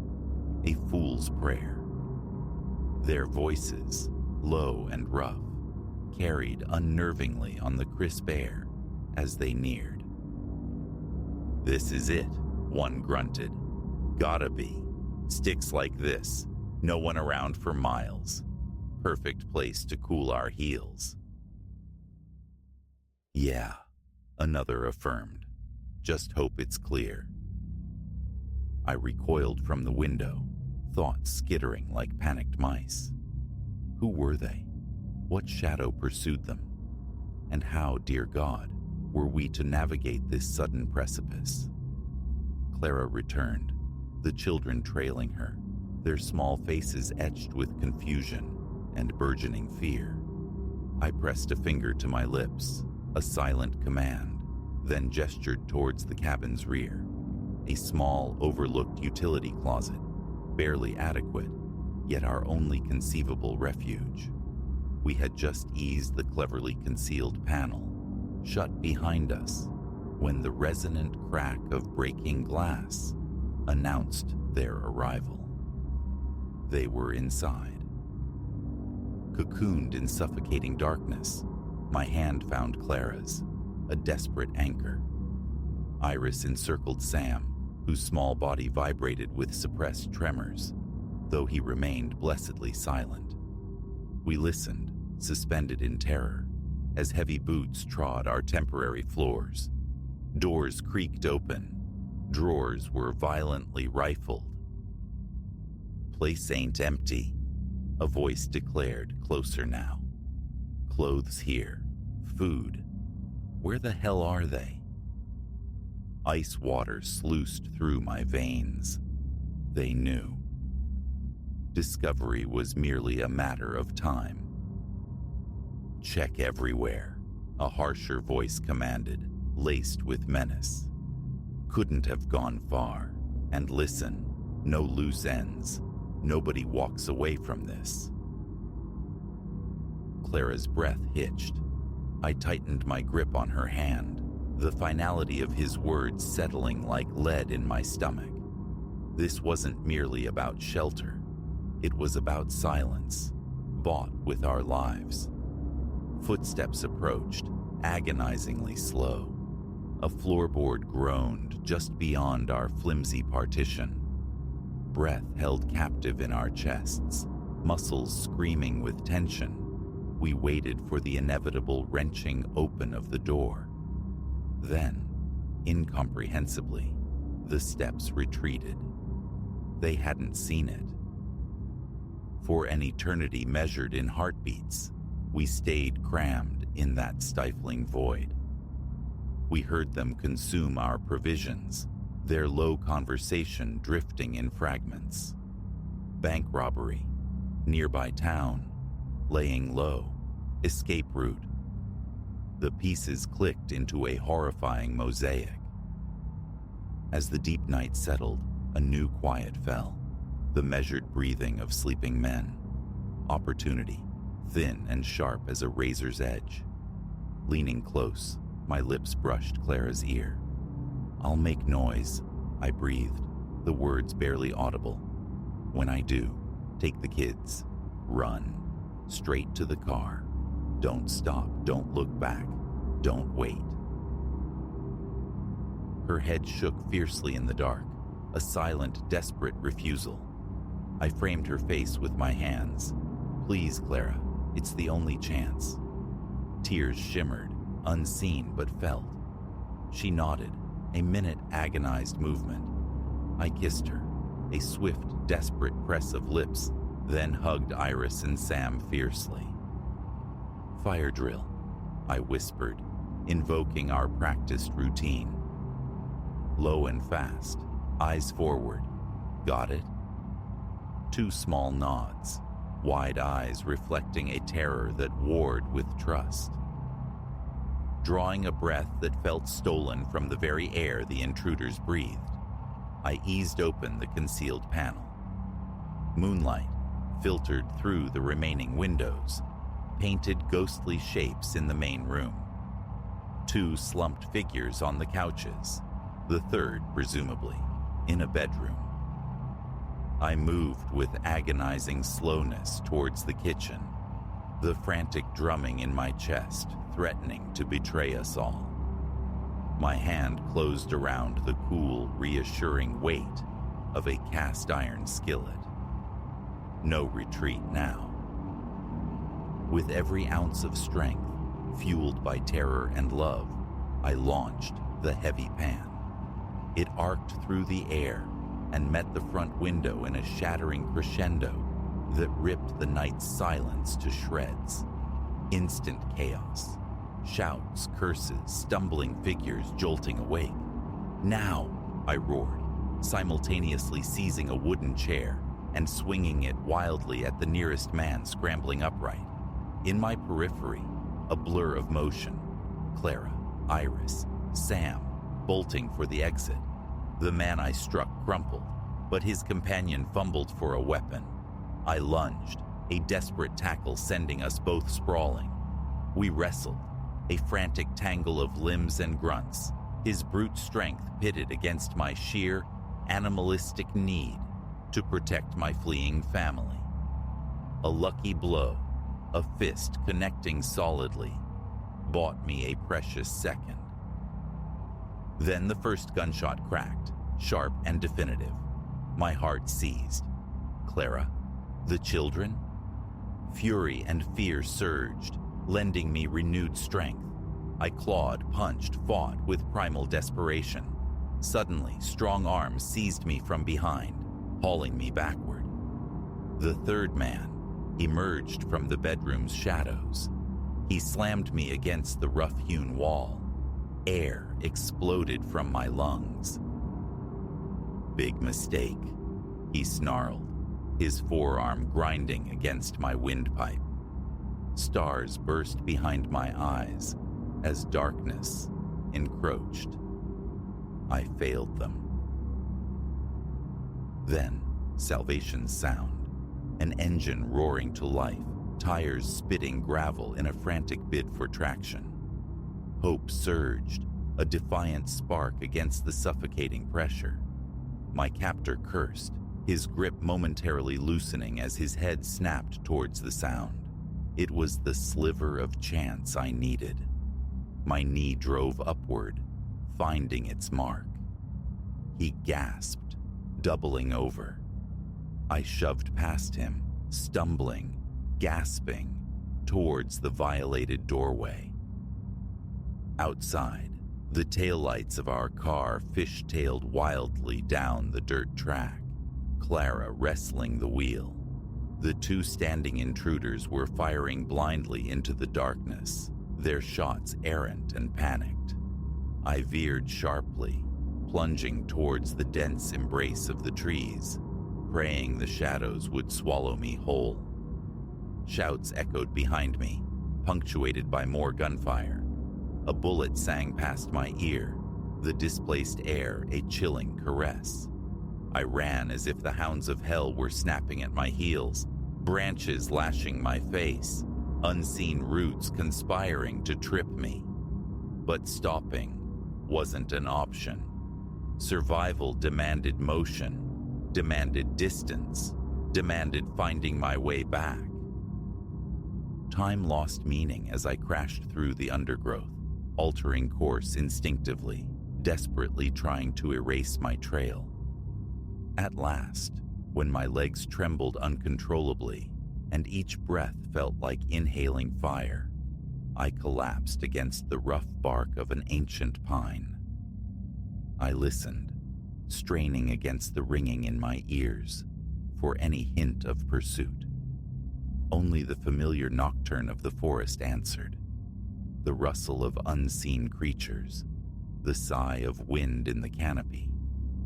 I was alone, for now. As the initial adrenaline storm subsided, the stark reality crashed down. Lost in the wilderness, miles from any known point, with armed, desperate men potentially still searching, and my family. A raw prayer formed in my heart for their safety. Clara would drive straight to the authorities. Help would mobilize. My task was simple, yet monumental.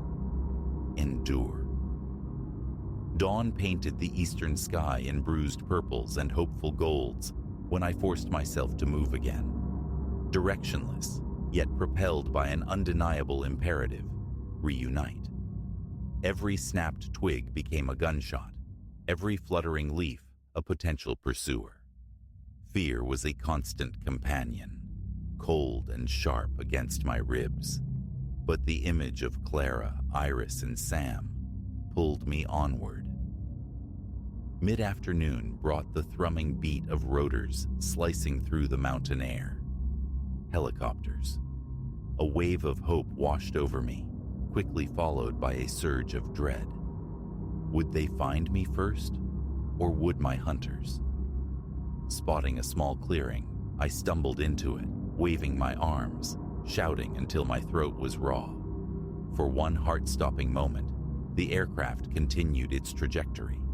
Then, it banked, circled back, its shadow sweeping over me as it descended. Relief, potent and overwhelming, buckled my knees. As the winch lowered, I saw flashing lights converging on the distant cabin. Over. We'd made it. Hours later, bathed in the sterile fluorescence of a hospital waiting room, I held Clara and my children. The simple fact of their presence, their warmth, their breath, an anchor in the lingering storm. We were bruised, scraped, bone-weary, and haunted by the echoes of terror. But we were breathing. We were whole. We were together. The idyllic escape had twisted into nightmare, yet we had traversed its darkest corners and emerged, irrevocably changed, but undeniably bound. In that circle of arms, I understood. Whatever came next, we would face it as one.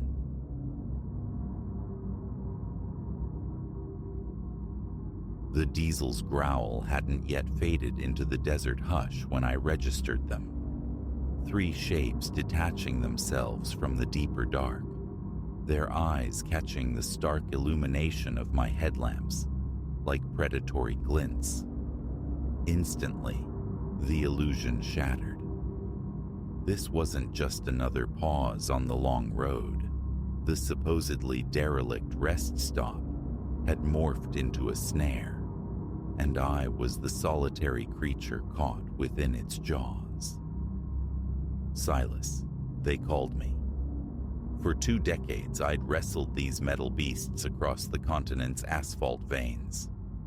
Strange sights were woven into the fabric of the road, part of its lonely tapestry, yet none had prepared me for this particular midnight tableau. The haul was electronics, Chicago bound for the coast, Los Angeles shimmering somewhere beyond the endless Nevada void, stretching flat and indifferent on either side. Fatigue, a leaden cloak, had begun to settle, the highway's white dashes dissolving into hypnotic streaks. Stop or sleep forever at the wheel. The choice was stark. Then, the sign materialized. Rest area.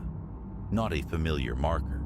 This one pricked at some submerged memory, a warning bell muffled by exhaustion. But the siren song of stillness, of a brief surrender to sleep, proved too potent. The place radiated abandonment as I eased the rig into the lot, a common enough vibe for these remote outposts after midnight. Only a battered pickup truck occupied the far corner, mute testament, I assumed, to another soul seeking respite. I cut the engine, the abrupt silence amplifying the drumming in my ears after hours of mechanical roar. A profound sigh escaped me.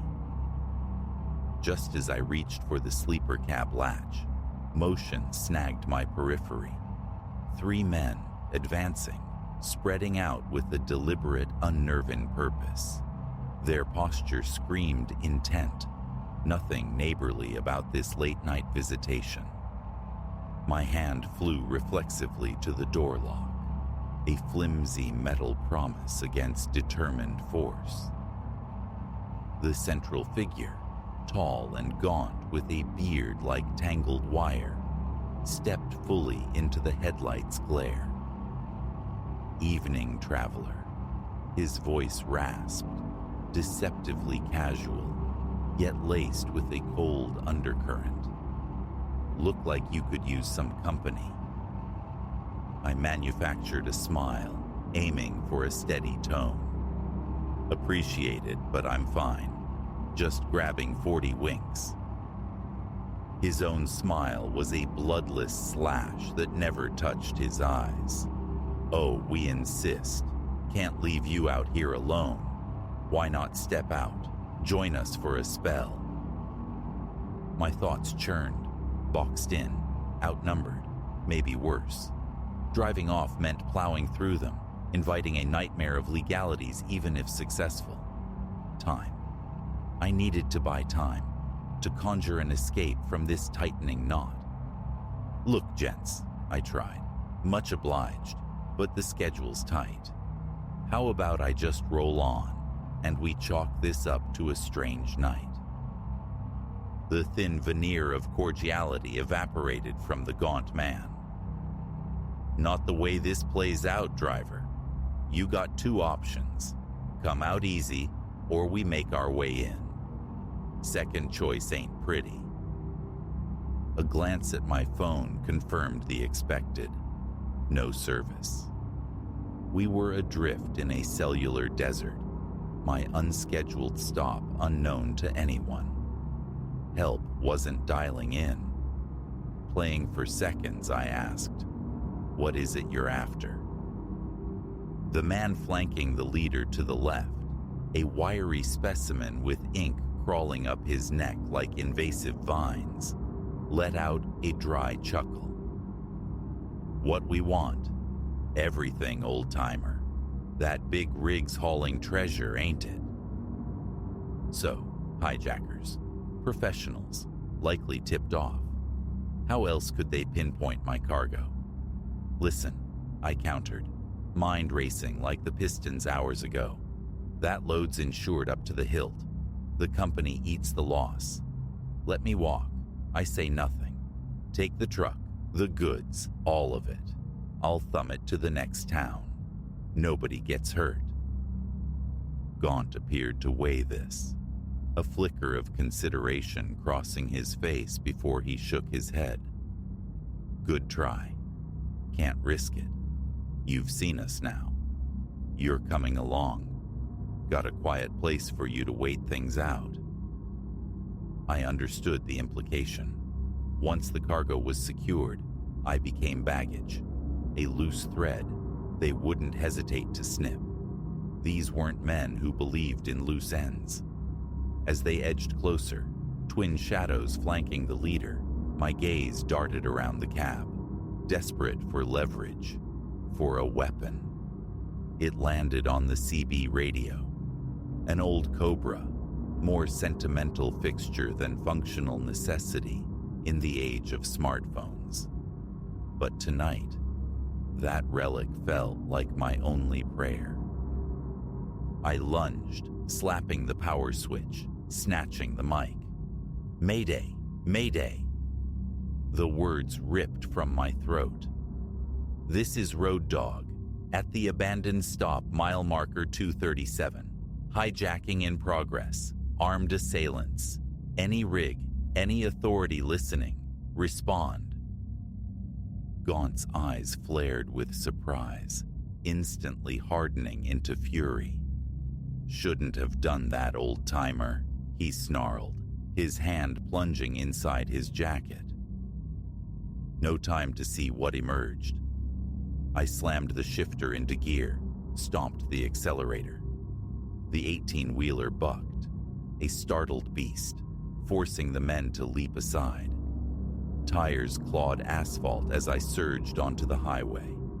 A sharp crack echoed, and my side mirror disintegrated into glittering shards. Gunfire. Pedal met floorboard, praying the old engine had the heart for this desperate flight. In the rear view, the pickup screeched out of the rest stop, its headlights swelling rapidly. closing the distance. My rig possessed brute strength, but speed? Against that lighter predator, it was no contest.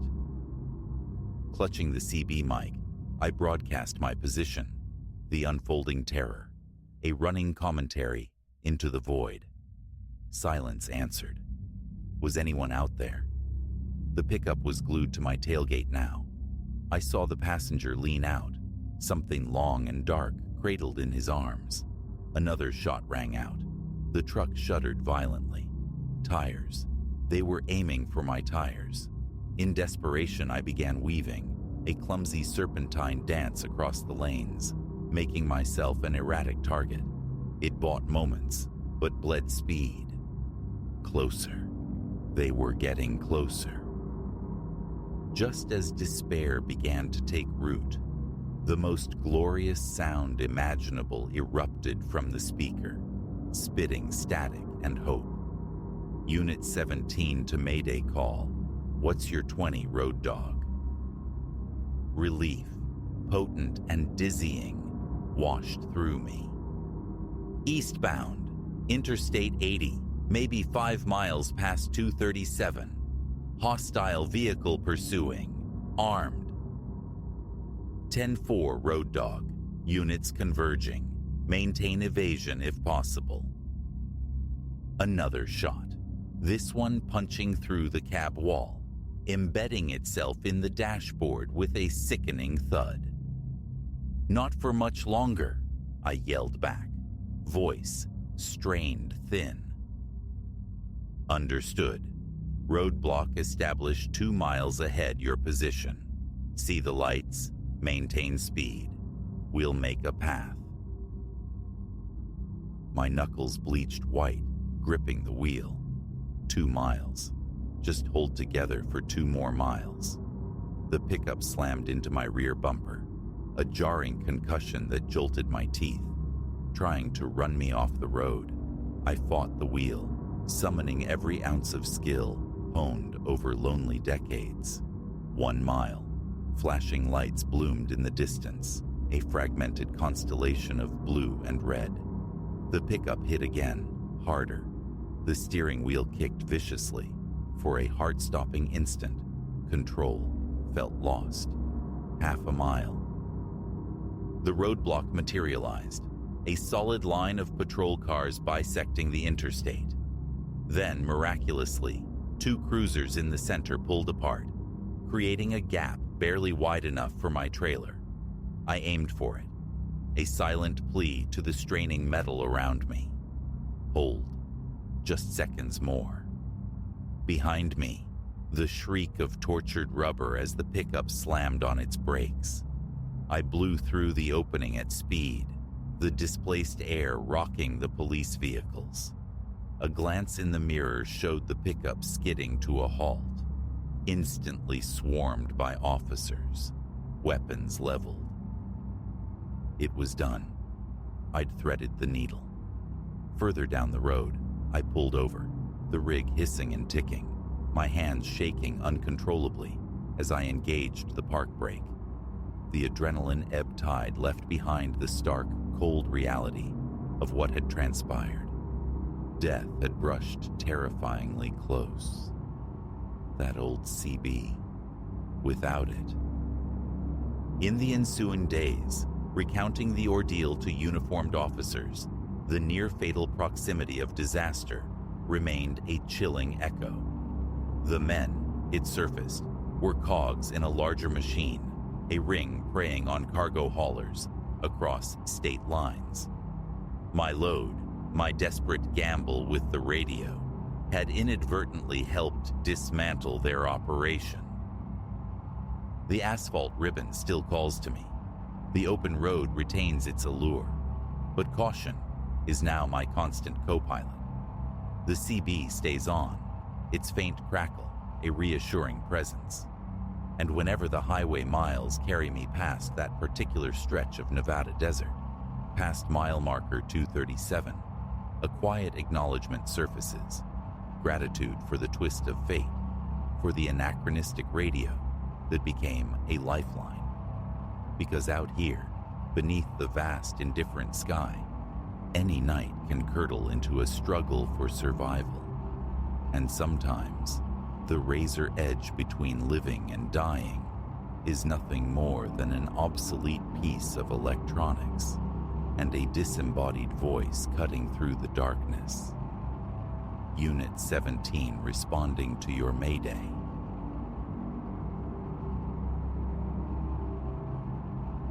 The wipers smeared curtains of rain across the glass, a frantic, insufficient rhythm against the deluge.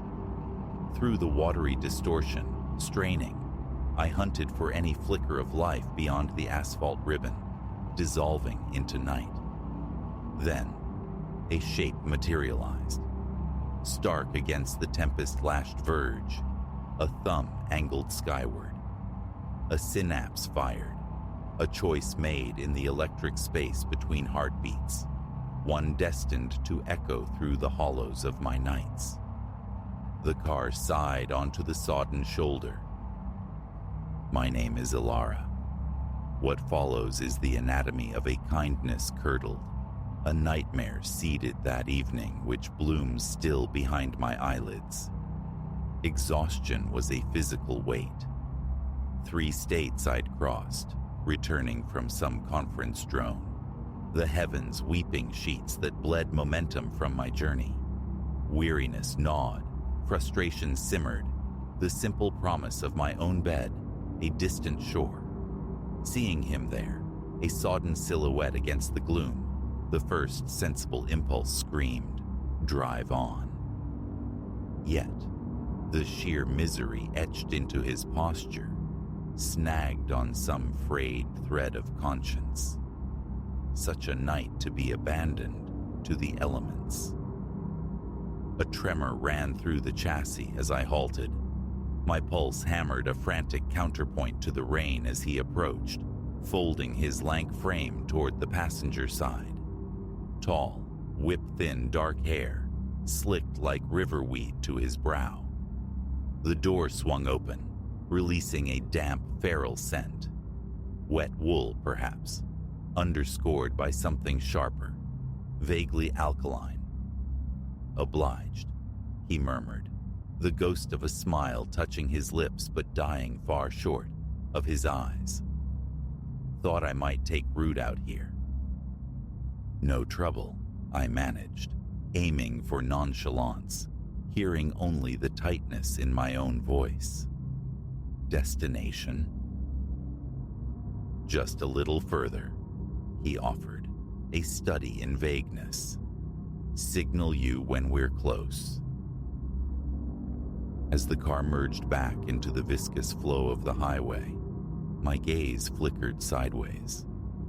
Younger than he first appeared, maybe late 20s, his attire, though threadbare, possessed a certain tidiness.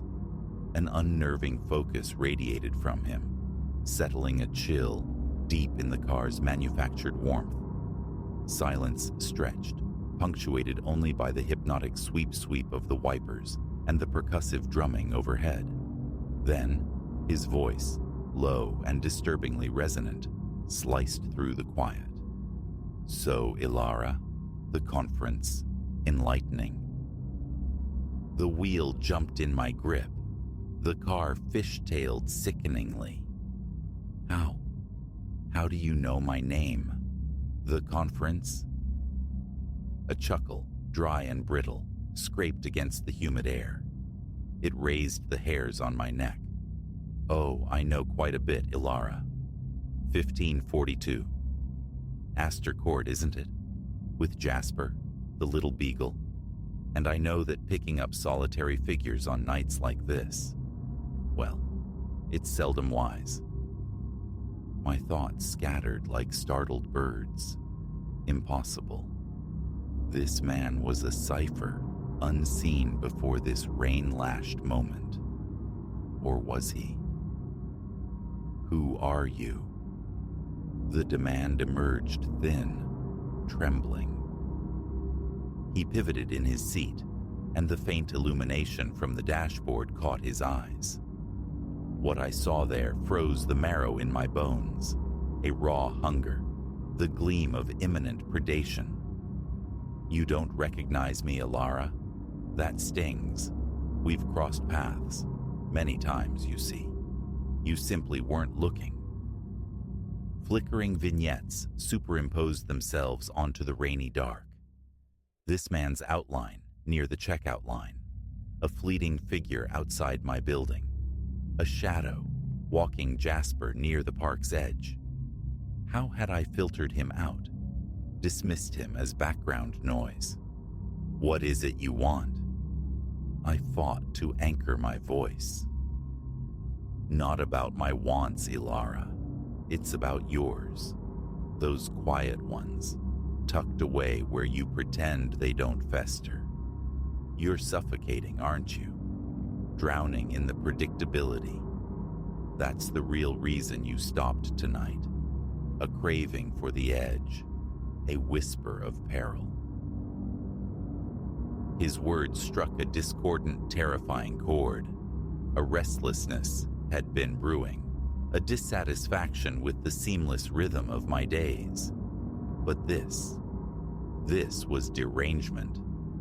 You're mistaken, I countered, injecting a firmness I didn't possess. I stopped because of the rain. Simple pity. His laughter returned, louder this time, seeming to absorb all the air in the small space. Ah, Ilara, always the rescuer, always polishing that halo. But that isn't the entire narrative, is it? We both know better. My knuckles whitened on the steering wheel. Get out, now, out of my car. Regrettably, that's not feasible, he replied, his tone hardening, acquiring a serrated edge. Our journey isn't concluded. Far from it. Panic flared, hot and suffocating. Escape. I needed an exit, any sign of civilization. My foot crushed the accelerator. The engine strained, propelling us faster into the void. I scanned the impenetrable darkness for a turnoff, a refuge, a single light. Futile, Ilara, he stated, unnervingly calm. There's nowhere else. Just this road, just us. He wasn't wrong. The highway unspooled before us, an endless vacant ribbon beneath the weeping sky. A chilling disorientation bloomed. I had no sense of location, no idea how long we'd been driving. Surely not hours. It felt like hours. What have you done? The question was barely a breath. Nothing you didn't permit, he answered softly. You invited me across the threshold, Ilara. You unlocked the door. As if summoned by his words, the engine coughed, sputtered, and fell silent. Momentum bled away, leaving us adrift on the black shoulder, cocooned in darkness. I twisted the key. The ignition offered only a dead click. Impeccable timing, the man observed, that disquieting smile resurfacing. Perhaps we should continue our discussion outside. I'm not going anywhere with you, I retorted, the tremor betraying the bravado. He sighed, a sound of weary disappointment. Ilara, when will you grasp it? Choice isn't part of this equation. It never was. His hand reached across the console. I flinched, scrabbling for the door lock, the handle, inert, immovable, trapped. Don't resist, he whispered. It's smoother if you don't. His fingers closed around my forearm. A bizarre energy pulsed from the contact, a current that sent the world tilting. Reality smeared at the edges, colors bleeding, sounds warping. His voice seemed to reach me from a vast distance, echoing down a long tunnel. as the darkness rushed in. "Welcome to the new landscape, Ilara. Try to enjoy the ride." Consciousness returned in my own bed, the familiar slant of morning sun striping the walls. Disorientation clung like mist. A dream.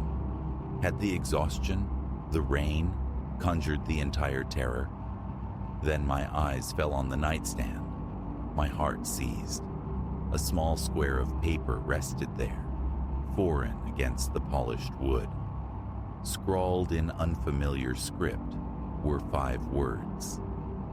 "Thanks for the lift. See you soon." In the ensuing weeks, logic warred with lingering dread. I rationalized. A fugue state, stress-induced hallucination. Yet, the certainty that some fundamental axis had shifted remained unshakable. I'd see him. A flicker in a crowd, a reflection in a window, always peripheral. A turn of the head, and emptiness. New locks clicked into place. Cameras blinked their red eyes. A different apartment offered anonymity. Useless gestures. He lingered, an invisible presence, watching, waiting. And the truly horrifying part. A treacherous sliver within me thrilled to it. The peril, the enigma. It had stirred something dormant, something dangerous. Now, penning these words, the borders blur. Am I fracturing, my mind weaving phantoms? Or did I, on that rain-drenched highway, truly issue an invitation to something shadowed and sinister? Certainty is a luxury I no longer possess. My own senses are suspect. Any unfamiliar face could be his. Any secured door might yield to his touch. Consider this, then, a cautionary tale. Should you find yourself on a desolate road, beneath a stormy sky, confronted by a figure seeking passage, keep driving. Steel your heart, because the thing you welcome into the fragile sanctuary of your life might just decide to stay forever.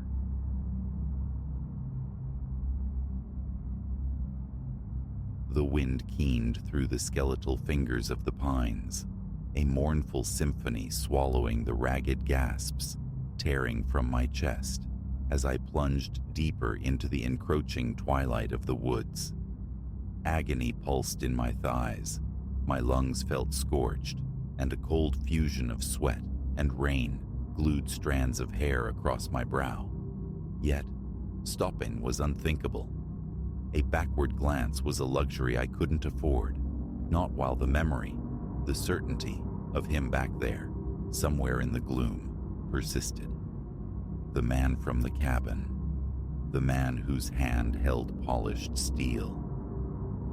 It began innocently, a pilgrimage away from the sterile glow of monitors and the ceaseless hum of servers. I'm Elias, 28 years adrift in the digital currents of Seattle's tech world. Months entombed in my apartment, weaving logic from code, had left me starved for something tangible, something real. The Cascade Range whispered promises of restoration, a 3-day solo trek, pack-laden, spirit anticipating the profound dialogue of solitude and untamed earth. That was the prescription. Day 1 unfolded like a forgotten dream. Air sharp as cider, vistas that stole the breath and silenced the mind, an enveloping quietude I hadn't known in an age. But as the second day bled towards evening, the sky soured. Bruised clouds massed overhead, weeping a persistent, bone-chilling rain. Shelter became imperative. Then, through the thickening drizzle, a wisp of smoke, a structure nestled in a clearing, a small cabin, incongruous, almost organic to the woods. Relief, potent and swift, surged through me. I rapped knuckles against the time-scarred door, mentally scripting my request. It swung inward, revealing a man whose face seemed carved from the very timber surrounding us, perhaps 50-odd years etched into its grain. A salt-dusted beard framed features dominated by piercing blue eyes, irises that seemed to plumb depths I hadn't acknowledged myself. Off the path? His voice, a gravelly rumble, held no immediate menace. I gestured vaguely at the tempest, explaining my predicament. He considered me then, with a surprising lack of hesitation, stepped back. "Name's Corbin," he offered, ushering me into the dim, fire-warmed sanctuary. "Got stew on, if you've an appetite." My name tumbled out with effusive thanks. The cabin, compact yet unexpectedly snug, emanated the comforting scent of wood smoke and simmering broth. Rustic furnishings huddled companionably. Yet, my gaze snagged on the walls, a stark gallery of nature's vanquished. Antlered heads, the thick pelts of bears, and, displayed with deliberate prominence, several formidable knives, their blades catching the firelight. We ate largely in silence, the stew a welcome heat against the storm's chill. Corbin parried my attempts at conversation with monosyllables or guttural affirmations. Despite the quiet tension, gratitude for the refuge, for the simple warmth, prevailed. As the gale outside escalated its assault, Corbin indicated the worn couch, an invitation to sleep, gratefully accepted. Exhaustion, profound and absolute, soon dragged me under, the wind's howl a dissonant lullaby. What fractured the sleep remains uncertain. A floorboard's complaint, or perhaps that primal internal alarm, the subconscious screaming silent warnings. My eyes snapped open into near-total darkness, the hearth fire reduced to a constellation of dying embers. And then I saw him, a silhouette against the faint orange glow. Corbin, standing over me, simply watching. In his grasp, unmistakable even in the gloom, gleamed one of the large hunting knives from the wall display. A glacial coldness seized my veins. "Shouldn't have come," he murmured, the words barely disturbing the air. "None of them should." Sleep evaporated, replaced by a jolt of pure, undiluted adrenaline. What? What do you mean?" My voice, a traitorous tremor. Corbin's eyes, catching the ember's dying flicker, seemed to hold an unholy luminescence. "This forest, she's mine. Years now. But folks like you keep wandering in, trespassing, upsetting things." He drifted closer, the knife's edge whispering in the low light.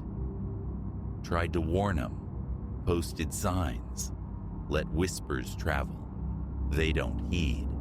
Had to get more persuasive." The realization struck with the force of a physical blow, horrifying in its lucidity. The trophies, not all four-legged, and I was designated the next addition to his collection. Thought dissolved into raw, desperate instinct. A violent kick connected with Corbin's knee. He buckled with a grunt of surprise, granting me a precious second. I scrambled off the couch, a mad lunge for the door. Behind me, a roar of fury echoed as my fingers, slick with terror, fumbled at the stubborn latch. Then, blessed release, I burst into the storm's embrace, the icy rain a brutal slap back to reality. Blindly I ran, plunging into the tangled forest, branches clawing at my face, unseen roots conspiring to send me sprawling. I could hear him crashing through the undergrowth nearby, bellowing threats fragmented by the wind's roar. Thus began the flight, deeper into the wood's suffocating embrace, orientation lost, direction meaningless. Survival narrowed to a single imperative: distance. Put miles, put darkness, put anything between myself and Corbin. Time warped, hours compressing into frantic heartbeats, minutes stretching into agonizing eternities. Every shifting shadow pulsed with menace. Each snap of a twig heralded his imminent arrival. Rain plastered my clothes to my skin, my shivering uncontrollable. Just as despair began its final encroachment, as legs threatened complete betrayal, a pinprick of light pierced the oppressive black. Distant, faint. Hope, sharp and unexpected, injected fire into my exhausted muscles. I surged towards it, praying it wasn't illusion, some cruel trick of the exhausted mind. Closer now, the distinct outline of a building, a ranger station. I practically threw myself at the door, hammering with strength I didn't know I possessed. Help! The sound that escaped my throat was a dry croak, ravaged by cold and exertion. Please, help me. The door swung open. I collapsed, caught by the startled arms of a park ranger. Between teeth chattering like castanets, the story spilled out. The storm, the cabin's false promise, Corbin, the knife. The ranger's expression hardened as he absorbed the frantic narrative, quickly pulling me inside, the deadbolt sliding home with a reassuring thud. What ensued was a maelstrom of official procedure. More rangers materialized. State troopers followed. They absorbed my statement between sips of scalding coffee, wrapped me in dry blankets, and mobilized a search party for Corbin. I sat numbly, adrift in the awful gravity of my near demise. Dawn painted the sky in bruised pastels when the radio crackled with news. They'd located the cabin. Corbin, however, had vanished like mist. But the cabin yielded its secrets, confirming the darkest corners of my fear. Concealed spaces beneath the floorboards, repositories of grisly evidence, the remains of hikers, campers, souls swallowed by the wilderness, their disappearances attributed to accident or the elements. Corbin, it transpired, had haunted these woods for 2 decades, a phantom predator, evading notice, harvesting the unwary. My desperate flight had inadvertently unveiled his abattoir, yet the butcher remained at large. The subsequent days, the weeks, were shadowed landscapes. Nightmares became unwelcome companions. Sudden noises provoked jarring leaps of fear. Therapy provided anchors, the support of loved ones a balm. But the fault line within me remained. The forest, once a sanctuary, now loomed as a place of profound dread, its beauty forever tainted by memory.